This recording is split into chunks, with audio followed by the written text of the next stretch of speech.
अंबेडकरवाद ने मनुवाद को ऐसे पकड़ के, जोंडे पकड़ के या गले से पकड़ के घुमाना शुरू कर दिया। और इतनी बौखलाहट, इतना डर अंबेडकरवादियों से, इतना डर, एक नाम से ये डर सीधे सीधे आपकी बौखलाहट दिखाता है। पेटीएम वगैरह यूज करते हो तो पेमेंट करते हो, ओटीपी नंबर पे आता है, रीअश्योर होते हो ना आप कि अगर आपको ओटीपी आता है कि उसी बंदे के अकाउंट में वो पैसा जा रहा है, तो मैं जनता सेटिस्फाइड हूं ना कि मेरा पैसा सही जगह गया। तो भाई मेरा वोट मेरे पैसे से ज्यादा कीमती है, तो मुझे जानना है ना मेरा वोट किसको जा रहा है, तो वो मेरा अधिकार है ना। मैं कह रही हूँ मेरा वोट पेपर बैलेट से ले लो, इस चोरी की मशीन से ना लो। इस चोरी की मशीन से जो आज इस देश का प्रधानमंत्री बन के बैठा है, इस चोरी की मशीन से जो आज गृह मंत्री बन के बैठा है, मुझे आपत्ति क्यों नहीं होगी? मुझे होगी। जाएंगे और इस मशीन को, इस राजा की जान जिसके अंदर बची है, उसकी गर्दन हम बहुत जल्दी काटने वाले हैं। वोट चोरी करने की जो मशीन ला रखी है उसके ऊपर अब पूरे देश में जो माहौल बना है और जिस मुद्दे पे आज हम यहाँ इकट्ठे हुए हैं, सिनेरियो मेरे सामने, मैं 2-3 चीजें बड़ी इंपॉर्टेंट बता रही हूँ आपको, सुन लेना। हमारे ना पंजाब में कहा जाता है जोंडे पकड़ने, जोंडे, है ना। अब क्या हो चुका है, हम बड़े टाइम से एक चीज बोलते आ रहे हैं, अंबेडकरवाद वर्सेस मनुवाद। बड़े लोगों को लगता है यार क्या क्या बोलते जाते हैं, ये क्या मनुवाद, क्या अंबेडकरवाद। आज पूरे भारत में उसकी सच्चाई, उसकी हकीकत वो आपने देख लिया है। वो जैसे आपने देखा ना, गांव में कभी छोटे बच्चे या कहीं पे शहर में भी लड़ते होंगे, लेकिन शहर में थोड़ा अंदर अंदर लड़ाई होती है, लेकिन गांव में जैसे बॉल पकड़ के ऐसे घुमाते हैं। अब वो हो चुका है कि अंबेडकरवाद ने मनुवाद को ऐसे पकड़ के, जोंडे पकड़ के या गले से पकड़ के घुमाना शुरू कर दिया। और वो घुमाना ऐसे शुरू किया कि जिस तरीके से जो अंबेडकर का डर, थोड़ा शांत हो जाओ ना, मैं कंफ्यूज हो जाऊँ। हाँ, जिस तरीके से जो अंबेडकर बाबा साहेब का डर और जो बौखलाहट लोगों के दिल में आ रही थी कि जो जागरूकता बढ़ रही है, डर किस चीज से, जिस तरीके से ये वोट चोरी करने की मशीन लागू करना और हमारा कीमती अधिकार जो उसी अंबेडकर ने हम सबको दिया, वो लेकर मैं वोट दे रही हूँ प्राचा जी को और मेरा वोट चोरी करके जा रहा है सत्यप्रकाश जी को। मुझे नहीं देना उन्हें वोट, मुझे वोट देना ही नहीं, या मुझे देना है वोट उन्हें, और मुझे पता ही नहीं है मेरा वोट चोरी करके कहाँ जा रहा है, उस चोरी की मशीन की वजह से। और डर क्या है, बौखलाहट क्या है कि जब एक ऑर्डर, अभी आपने रिसेंटली देखा, पता है ना, पढ़ लिया ना आपने वो ऑर्डर जिसके बारे में अब चर्चा हो रही है, जिसके बारे में आज हम यहाँ पे आए हैं।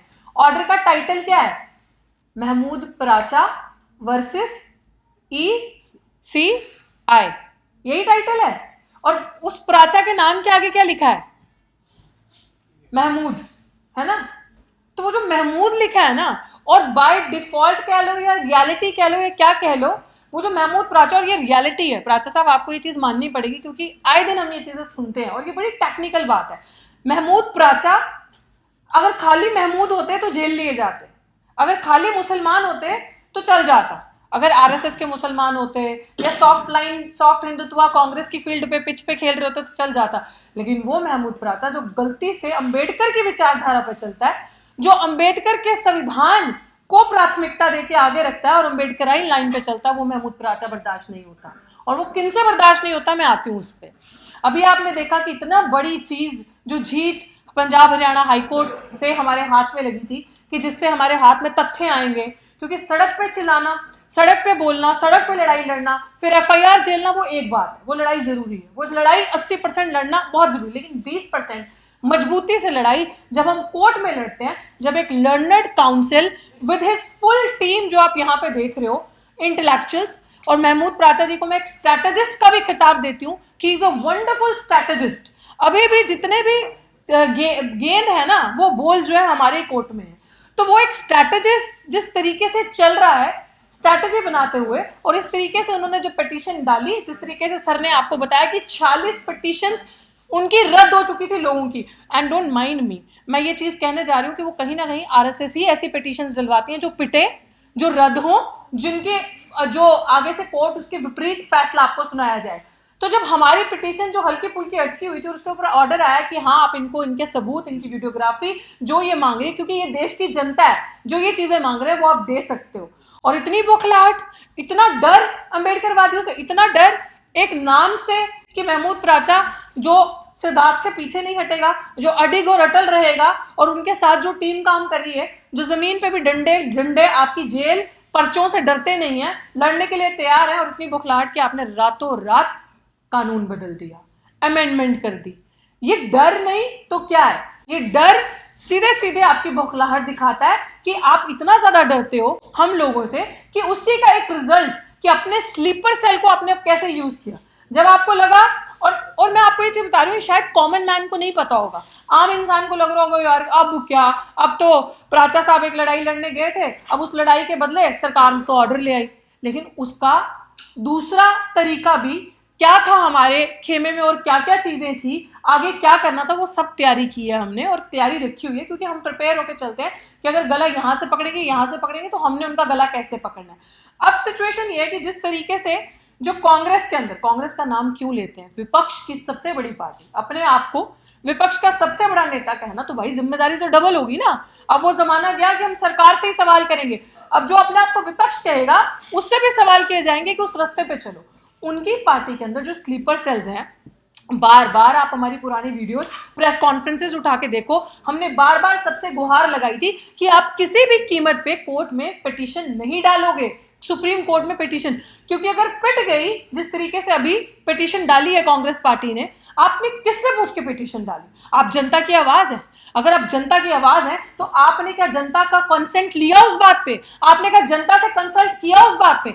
आपने वो लोग जो वॉर फ्रंट, बैटल फील्ड में, वॉर फ्रंट में सबसे आगे होकर लड़ रहे इतने टाइम से, आपने क्या उनसे पूछा जाकर कि हम ये केस फाइल करने लगे, ये पिटीशन डालने लगे, इस ऑर्डर पे हमें डालना चाहिए कि नहीं डालना चाहिए, कि रोल बैक किया जाए या अमेंडमेंट की जाए? ये पूछना था, आपने पूछा। जनता नहीं चाहती ये हो, मैं जनता हूं, मैं आम जनता हूं, मैं नहीं चाहती ये चालाकी हो। मेरी नजर में जिन लोगों ने ये पिटीशन डाली है सुप्रीम कोर्ट में, हाँ, वो स्लीपर सेल है, वो आरएसएस से लिंक लोग हैं, क्योंकि वो चाहते हैं कि इस तरीके का फैसला आए, वहां से हम हार जाएं, या तो ज्यादा से ज्यादा क्या करेगा कोर्ट? स्टे देगा। अगर कोर्ट ने स्टे दे दिया तो हम क्या करेंगे? मेरे जैसा आम नागरिक या XYZ कोई भी हमारी टीम में से जाएगा जी उस पिटीशन पे ऊपर या कोर्ट के ऊपर लड़ाई लड़ने के लिए, तो अदालत या उसका रेफरेंस लेके को संसद में भी उठाया जाएगा जी, सरकार ने, कोर्ट ने तो ये कहा है, कोर्ट ने तो होल्ड किया, कोर्ट ने तो स्टे दिया है, हम लोग क्या करेंगे उस टाइम पे?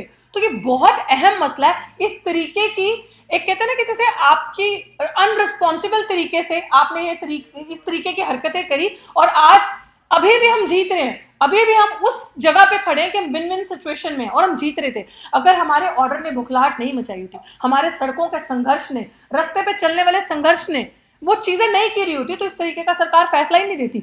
दोनों ट्रांसपेरेंसी, मैं जिसको वोट दे रही हूं मुझे जानना है मैं किसको वोट दे रही हूं, मुझे मेरा अधिकार होना चाहिए। भाई ऐप है, फोन पे यूज करते हो, सारे पेटीएम वगैरह यूज करते हो, तो पेमेंट करते हो, ओटीपी नंबर पे आता है, ईमेल भी आता है कि मेरे अगर ओटीपी नहीं आता तो आपको पता चलता है ना कि आपने पेमेंट किसको की। रीअश्योर होते हो ना आप कि अगर आपको ओटीपी आता है कि उसी बंदे के अकाउंट में वो पैसा जा रहा है, तो मैं जनता सेटिस्फाइड हूं ना कि मेरा पैसा सही जगह गया। तो भाई मेरा वोट मेरे पैसे से ज्यादा कीमती है, तो मुझे जानना है ना मेरा वोट किसको जा रहा है, तो वो मेरा अधिकार है ना। मैं कह रही हूं मेरा वोट पेपर बैलेट से ले लो, इस चोरी की मशीन से ना लो। इस चोरी की मशीन से जो आज इस देश का प्रधानमंत्री बन के बैठा है, इस चोरी की मशीन से जो आज गृह मंत्री बन के बैठा है, मुझे आपत्ति क्यों नहीं होगी? मुझे होगी।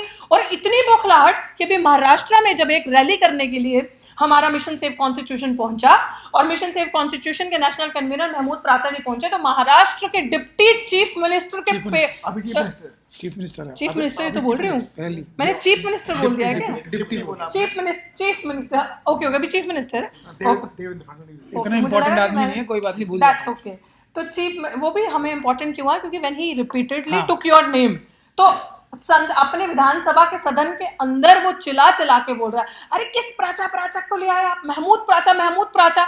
बात यह है कि वो महमूद प्राचा नहीं, दिक्कत है कि महमूद प्राचा ये अम्बेडकराइट, ये अडिग रहने वाला, सर नहीं झुकाने वाला, ये जो फौज इनके साथ जो एक टीम है, जो ये सच्चे अम्बेडकरवादियों का एक कॉम्बिनेशन है, ये झुकने वाले नहीं, ये पर्चों से डरने वाले नहीं। तो भैया हमसे आओगे तो प्रिपेयर होके आना।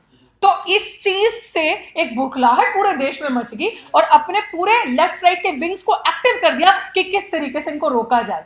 लेकिन मैं आप सबके सामने पूरा विश्वास दिलाती हूँ मिशन सेव कॉन्स्टिट्यूशन की पूरी टीम की तरफ से, आरएसएस को भी देखेंगे, स्लीपर सेल्स को भी एग्जैक्टली, और पंजाब की कन्वीनर होने के नाते, और आपकी बात पे मैं एक बात कहती हूँ, आप बार बार ये बात बोलते हैं मुट्ठी भर साथी, तो हम मुट्ठी भर साथी नहीं है, क्योंकि मैं पंजाब से आती हूँ। मैं पंजाब से आती हूँ तो अभी हमारे शहीदी दिवस दिहाड़े चल रहे हैं। मेरे गुरुओं ने, गुरु गोबिंद सिंह जी ने और पूरे खालसा पंथ ने जो कुर्बानियां दी हैं, तो उन्होंने एक बड़ी खूबसूरत बात कही है, 1.25 लाख से 1 लड़ाऊं।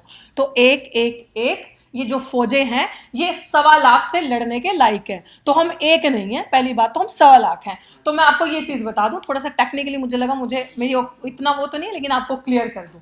तो इसलिए ये दिन, ये चीजें हमारे लिए बहुत महत्वपूर्ण है और हम लोग वॉर जोन में जाने के लिए बिल्कुल प्रिपेयर हैं। देखेंगे आपकी आरएसएस को भी, देखेंगे इस तरीके के झूठे फर्जी जो अपना ही बेंच बिठाकर, हमें ये भी पता है कि ऑर्डर किस तरीके के, मैं तो जनता हूं, मेरे को तो पता ही क्या ही आएगा, क्योंकि जहां पूरा मनुवाद छाया हुआ है। इस समय वो नहीं चलता था जब आप देखते हो टेलीविजन में, एक तरफ से जो धार्मिक, जब आप सीरियल्स देखते थे तो एक तरफ से वो वार कर रहा होता है, उसकी वो करंट सा आ रहा होता है, और दूसरी तरफ से राक्षस और वो भगवान का वॉर चल रहा होता है। इस समय ये वो चल रहा है, मनुवाद और अम्बेडकरवाद का। एंड आई थिंक हमेशा सत्य की जीत होती है, सत्य सच ही जीतता है और सच की ही जीत होगी। और ये टीम जो आपके सामने बैठी है, ये पूरे देश में, मैं यहां से ऐलान करती हूँ, आंदोलन की पूरी तैयारी कर चुकी है। मेरी पंजाब की जमीन मैंने पूरी तैयार करके रखी है। बस आने वाले टाइम पे हम एक और प्रेस कॉन्फ्रेंस करके आपको ये चीज बताएंगे कि चाहे SC ST OBC माइनॉरिटीज, पूरा जो 92% पॉपुलेशन तबका है, और जो लोग अदर कम्युनिटी से भी हैं लेकिन संविधान को प्यार करने वाले, अंबेडकर को प्यार करने वाले, अंबेडकर की विचारधारा को समझने वाले, वो सब लोग आज तत्पर हैं कि इसका जल्दी से जल्दी सोल्यूशन हो। और हमारे देश में जो डॉक्टर भीमराव अंबेडकर का संविधान, जो इक्वालिटी, लिबर्टी, फ्रेटर्निटी, भाईचारे, बंधुता की बात करता है, स्वतंत्रता से पहले समानता की बात करता है, उस विधि के विधान को, संविधान को लागू करने के लिए वो लोग अपना खून पसीना बहाने के लिए तैयार हैं। और आज का दिन हम सबके लिए इतना महत्वपूर्ण दिन, 25 दिसंबर, जिस दिन बाबा साहेब के एक मिशन का सबसे बड़ा दिन, उस मनुस्मृति को, उस मनु के संविधान को जलाया था। और आज कुछ लोग, मुझे पता चला है कि उसका सेलिब्रेट कर रहे हैं जंतर मंतर पे। आप कीजिए सेलिब्रेट, इससे आपकी औकात, आपका असली चेहरा जनता के सामने आता है कि वो एक इस तरीके के ग्रंथ को जो सेलिब्रेट कर रहे हैं, जो आपकी ही माँ, बहन, बेटी को इंसान के बराबर इज्जत नहीं देता है। तो मैं हमेशा ये चीज कहूंगी कि अंबेडकर साहब अमर रहे और उनका संविधान हम अपनी जिंदगी जान पे खेल कर भी इस तरीके से बचाएंगे। और इस मशीन को, इस राजा की जान जिसके अंदर बची है, उसकी गर्दन हम बहुत जल्दी काटने वाले हैं। शुक्रिया। जय भीम, जय संविधान, जय भारत। नेशनल दस्तक की आपसे गुजारिश है कि अगर इसको बचाना चाहते हैं तो नेशनल दस्तक को सब्सक्राइब करने के लिए रेड कलर के सब्सक्राइब बटन को दबाएं, फिर बेल आइकन की घंटी दबाएं। नेशनल दस्तक को बचाने के लिए बहुत जरूरी है कि हर खबर को शेयर करें, लाइक करें, कमेंट जरूर करें।